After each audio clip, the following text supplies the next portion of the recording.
Hi, my name's Alex, and I'm going to be a senior at Cape Denver Collegiate High School. This is my third Milestone video. This was a struggle because first I had to get my LED to do something, because before it would just be an 8 with a dot, but I got through the steps, and the first thing I got was to get it blinking. This is the code I got it blinking with. So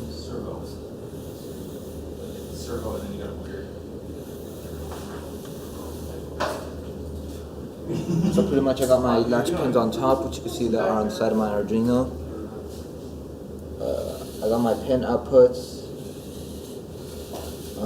I had a fill register which fills the entire shift register with all the values, like all values, meaning all the pins are lit up at the same time.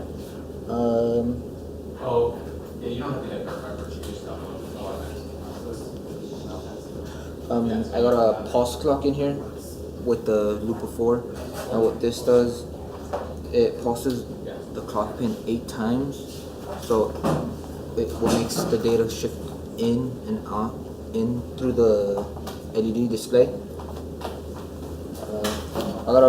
For my final thing, I got a void loop at the end, and what it does is it tells the LED for all pins to be on and all off, with all on being 1500 milliseconds delay and the all off 500 milliseconds delay.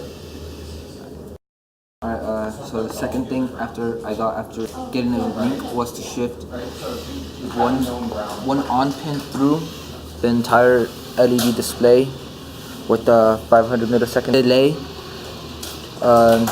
Pretty much what it does, just gets a 1 in one of the pins, which 1 meaning on, and just pushes in zeros in front of that one to signify off, and it just goes all the way through. And the code for this was similar to my last one to make it blink on and off, except one of the main difference is I got a void push bit in the main code, and what it does, the digital write data pin has the value set to all of them, and the clock pin sets to high so it could take in the data, and to low to process it out.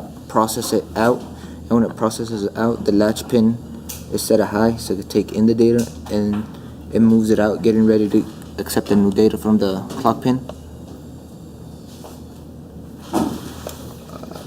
The fill register, pretty much what it does, it registers all the values, make sure all the values are there so it could shift the data through. Again, we got another pulse clock so it could pulse the LED 8 times so it could go through to each pin. I had 2 of those because these 2 are the same thing, but this one's easier to understand than this one, because this was my first time actually coding most of these things. For my last thing, I had a void loop, which is pretty much what gets the bit to push through. Pretty much you guys have a push bit on for the hex, which is a 500 millisecond delay, and that's just a 1, and I had another for loop set up to push the 1 through, so we go through all the pin values and display on. Alright, for my last thing that I did after shifting the bit through, I got it to actually counting down, which was the whole goal of this. So at first when I did the code, it was counting up from 0 to 9, but then I manipulated it so it could count down from 9 to 0, because that's what I'm going to need, because this is going to be my timer on my project when everything comes together. For the code, it's actually pretty simple. This one's simpler than the rest of them, I think. We have my pin modes, which just helps process the data. We have the digital write, which tells it which pin to turn off and turn off with each number. In the void, the number to display is the highest possible number it could show, which is 9, and the number to display next would be the lowest number, which would be 0. It has to be less than or equal to the 0 for that number to be displayed. And the number to display over here, it's pretty much what it's telling it is take the 9 and subtract the 1 to display the next number. The